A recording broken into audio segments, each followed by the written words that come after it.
Bharatiya Janata party की तो है ही है, भाई संजीव मिश्रा जी की तो है ही है, सारे सभासद गणों को तो है ही है, पर वास्तव में इस जीत का कोई हकदार है तो ये हमारे सामने बैठे राजापुर की देवतुल जनता है, वो वास्तविक हकदार है इस जीत की।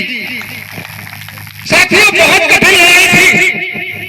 भारतीय जनता पार्टी ने टिकट दिया, हम लोग मैदान में आए, एक तरफ नीति लड़ रही थी, एक तरफ बदनीयती लड़ रही थी,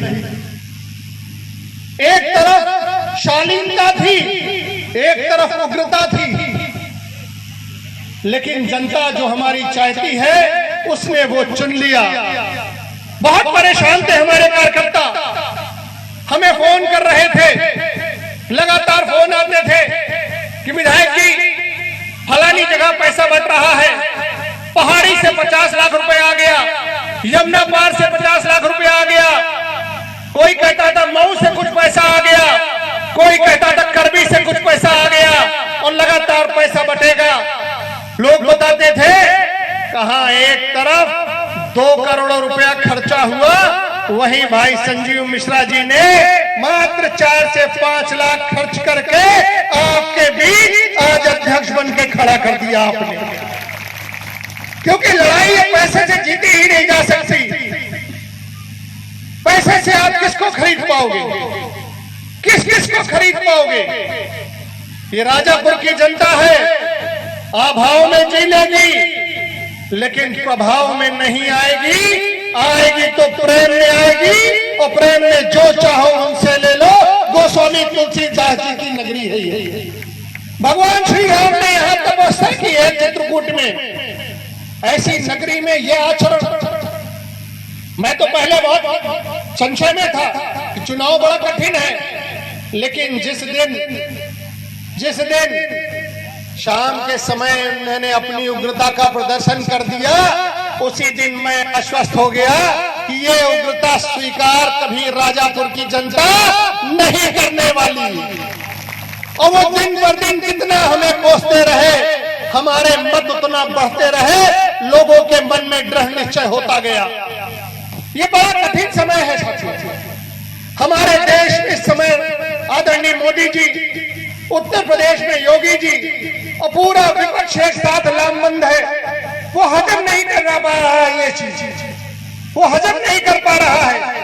किस तरह से देश में मोदी जी बैठकर आज आप देखिए नई संसद का उद्घाटन और उसमें पूरा विपक्ष का बहिष्कार, और इस तरह से कृत्य के प्रधानमंत्री जो उद्घाटन न करें। अरे आप जरा बताओ, मणिपुर में जब विधानसभा बनी तो वहां पर उस समय यूपीए की चेयरपर्सन सोनिया गांधी जी का उद्घाटन में नाम लिखा है।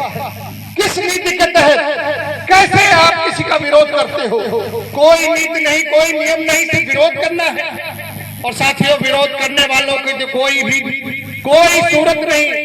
मैं तो कहता हूं, मैं तो बड़ी करीब से जानता हूं, जब से चुनाव लड़ा उससे पहले से, चुनाव लड़ने के समय और चुनाव लड़ने के बाद आज तक, जब तक कई चुनाव लड़ा रही पार्टियों ने, जहां जहां आदेश किया वहां चुनाव लड़ाता जा रहा हूं। मैं एक सूरत देखता हूं, यहाँ पे एक ऐसे लोग हैं जो इनका कहावत है कि बेटी और वोट वो सिर्फ एक ही जगह देंगे, बेटी और वोट एक ही जगह देंगे।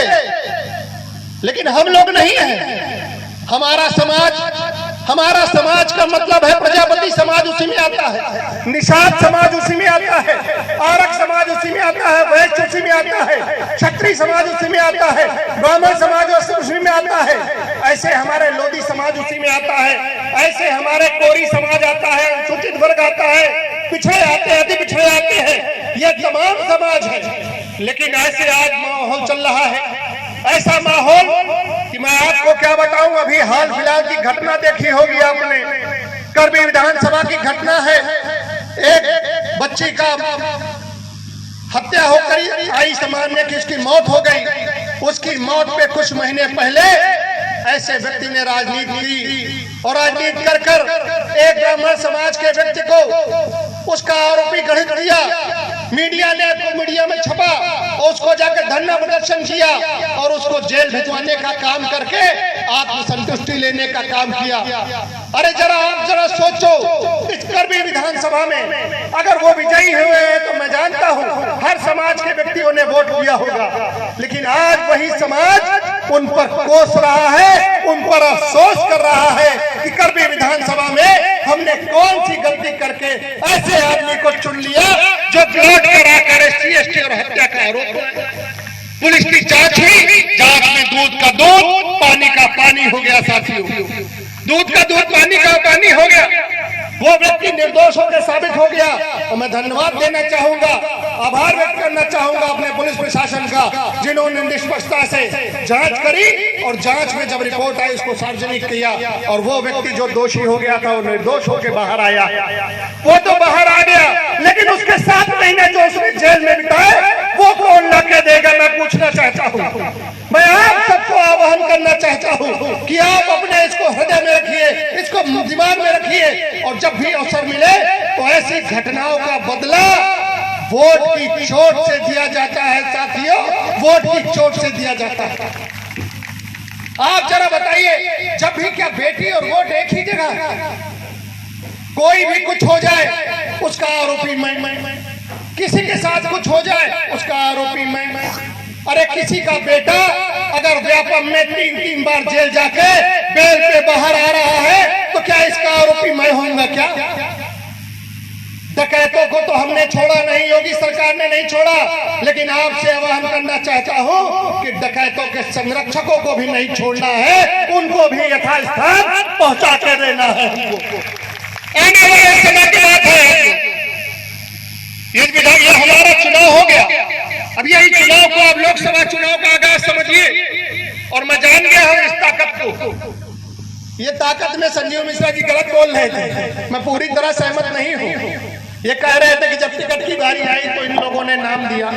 अरे इन्होंने तो नाम दिया पर इनके नाम से कुछ नहीं हुआ, हम लोगों के नाम से कुछ नहीं हुआ। नाम जिसका आप लोगों ने लिया है उसी को पार्टी ने टिकट दिया है। तो आने वाले समय में भी आपको नाम लेना है और अपने मन से नाम लेना है और ये वादा करता हूं जो नाम आप लेंगे वही आपके बीच आएगा और उसी के हाथ को आप मजबूत करेंगे और मोदी जी को फिर से प्रधानमंत्री बनाएंगे। बनाना है कि नहीं बनाना है?